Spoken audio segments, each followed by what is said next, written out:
नमस्कार बालदोस्तांनो.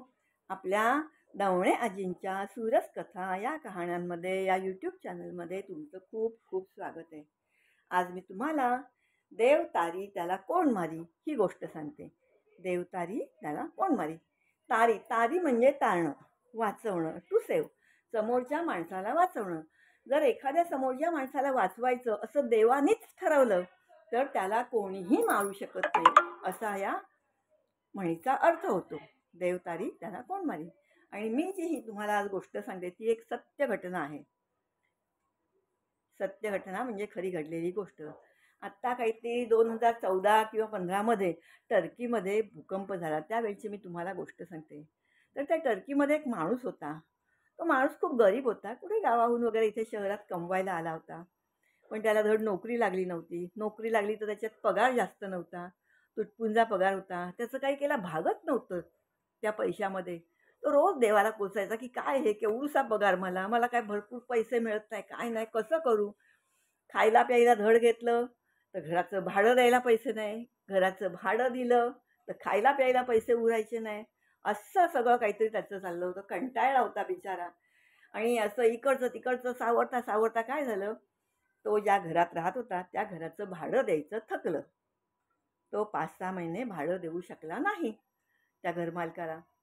आणि एक दिवस असाच तो कामावरून आला तर तो घरमालक आला त्याच्याकडे घराचं भाडं मागायला.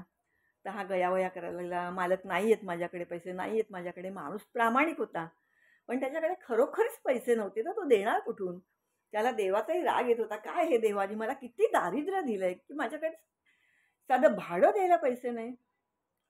तो त्या मालकांना सांगतो, रिक्वेस्ट करतो, विनंती करतो की माझ्याकडे पैसे आले ना की मी तुम्हाला देईन तुमचं भाडं. पण मालक काही केलं ऐकत नाही. मालक त्याला म्हणतो की तू गेले 5-6 महिने हेच सांगतो, पैसे आले की मी तुला तुमचं भाडं देईन, पैसे आले की मी तुम्हाला तुमचं भाडं देईन, आणि अजूनपर्यंत तू काही मला भाडं दिलं नाहीस, तर चल निघ इकडनं, निघ आता. तो मालक ऐकत नाही. शेवटी काय करतो तो मालक, त्याची भांडी कुंडी, जी काही 4-5 भांडी कुंडी होती ती भांडी कुंडी आणि त्याचे कपडे घेतो आणि सरळ रस्त्यावर फेकून देतो. त्याला खूप वाईट वाटतं की काय हे आपली अवस्था. तो ती भांडी कुंडी गोळा करतो, आपले कपडे गोळा करतो आणि समोरच्याच फुटपाथवर जाऊन बसतो की मी काय करू आता, कुठे जाऊ, कुठे जायचं. भाड्याने जागा घ्यायची तर भाडं द्यायला पैसे, भाड्याच्या पेक्षा डिपॉझिट जास्त असतं, तर ते द्यायला माझ्याकडे पैसे नाही. मी काय करू. तो असा विचार करत बसलेला असतो, डोळ्यात पाणी येत असतं.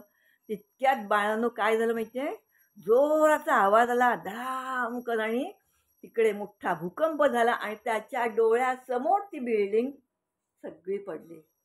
आणि मग त्याला असं वाटलं, हा बाप रे, आज जर माझ्याकडे पैसे असते तर मी या मालकाला भाडं दिलं असतं, त्या मालकाने मला घराबाहेर काढलं नसतं आणि काय झालं असतं, मी ह्याच्यात मेलो असतो.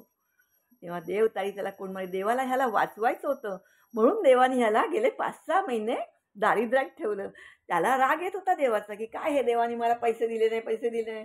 पण देवाने त्याला कशासाठी पैसे दिले नाही हे आज त्याला कळलं की त्याला देवाला वाचवायचं होतं.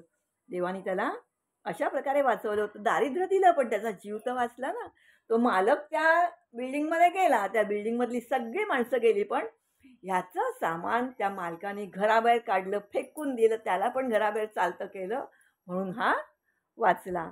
अशी होती देव तारी त्याला कोण मारी ही गोष्ट. बाळांनो, गोष्ट आवडली असेल तर लाईक करा, शेअर करा आणि सबस्क्राईब करा. पुढच्या गोष्टीपर्यंत जय श्रीराम.